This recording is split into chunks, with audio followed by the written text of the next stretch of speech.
Timmermann, and you're watching Hope in Your Hometown. Today we took a little trip down the road in Hillsboro to the Red Rooster Inn.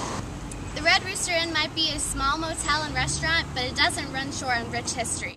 The Red Rooster Inn is currently undergoing a lot of changes, but one thing's true, it's always been a part of Hillsboro. I talked to Sarah Pollard, Ryan Burns, and Ryan Turner in the Inn's sitting room. Sarah and Ryan, and they're working at the Red Rooster under new management and new ownership, and they're going to tell us a little bit about how that's been going. So, when did you become the owners? We actually closed on the property November 15th of last year, so we've been here for just a few months. But well, that's good. And what sort of positions are you taking over? Well, we're actually taking over everything. Well, I heard you say you're I'm going to be the chef. I'm going to be the chef, yeah. Okay. Yeah. And then I'm the operations over the whole hotel and hospitality part of it all. So. Okay. And then she, of course, is the owner. So. Okay, very nice. Involved in everything. Involved in everything, that's for sure. What kind of changes do you hope to bring to the Red Rooster Inn? Well, it's kind of like balancing a line between historical value and making it modern and functioning in today's society. So we have to go and we started with our banquet room and freshened that up with new paint, new floors, fixed ceilings and walls, and then we're doing that downstairs as well. It's kind of like, it's new, but it's still old. You mentioned the historical value of the hotel. Could you tell us anything about that?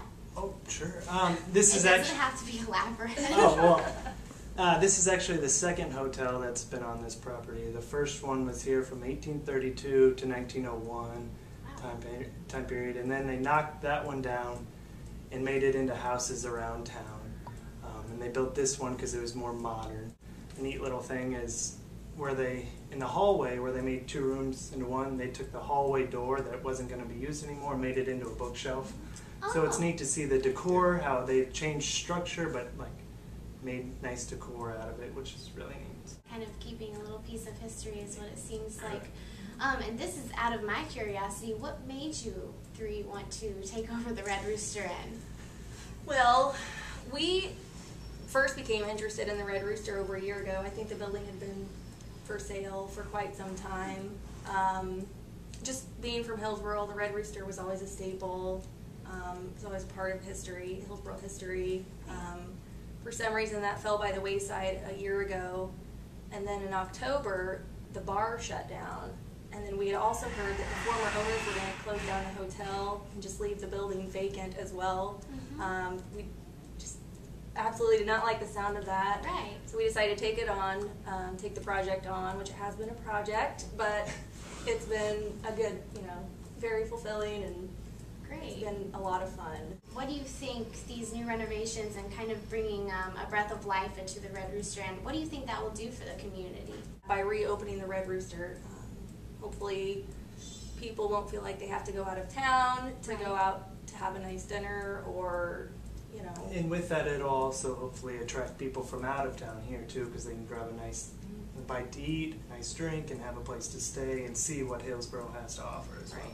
I've actually never been to the restaurant or the hotel before, so what is the restaurant going to be like? I mean, as far, would it be kind of like an all-American bar and grill, or? It's going to be kind of, it's going to be, the menu's basically going to be two-sided, I would say. One of them is going to be traditional pub, bar food, hamburgers, pony shoes, all of that kind of which local. Is all very good. Which is, it's all local flair that people here are used to and are comfortable with. But on the other side of the menu, we're going to see if people that are more willing to try something maybe that's not as traditional. We're going to make everything in-house. I mean, short of the ketchup and mayonnaise, we are going to make everything in-house. When do you think that all the renovations will be done and you can open up and operate fully? All of the renovations downstairs will be finished for us to host an open house during Old Settlers. We're going to be open that Wednesday and Thursday. Okay. We're going to have the bar open for business, and then Ryan will whip up a few appetizers that'll be featured on the menu, some complimentary appetizers, and it'll just be a nice cool down spot. Our official opening date will be the Wednesday after that, which will be 22nd. Yep, August 22nd. And then we'll be open Wednesday through Saturday for lunch and dinner. And then eventually we would like to open the upstairs dining room for a Sunday brunch. I took a tour with Ryan to see the renovated banquet room. This is our newly renovated parlor room. It's set up for private parties, business meetings, showers, anything like that. We started on this project at the beginning of December, and we finished around mid to late March. We did everything from the ceilings, walls, to the floor. We got it back down to the original hardwood floor with the ebony stain, and it's nice where you can see some color of the wood coming up through. We stopped in the improved wine and dining room afterward. Back in here is a fresh coat of white paint all over this brick.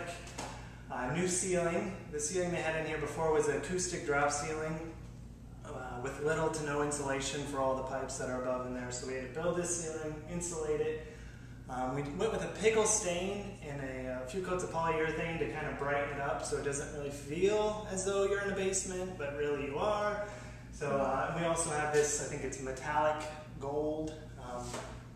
It's a neat looking ceiling. It's custom, which took a lot of time and effort. We think we could sit about 30 people in here comfortably for dining purposes. Through that window there, we also have a one-of-a-kind gnome dome. It's a little window that's underneath the porch. It's, you know, it's that little viewing spot right outside of the your dining facility, so it's kind of neat. Also this, our wine rack here, that was there before. We put a fresh coat of paint on it, and we also put some lights behind it. So it kind of just pops out at you as you first walk in the room. Finally, we saw where the new bar would go. Here is our concrete bar that we poured on site. It's a one-of-a-kind custom. It's going to have some objects set inside of it too, so when we polyurethane over it, those will be sealed in there forever.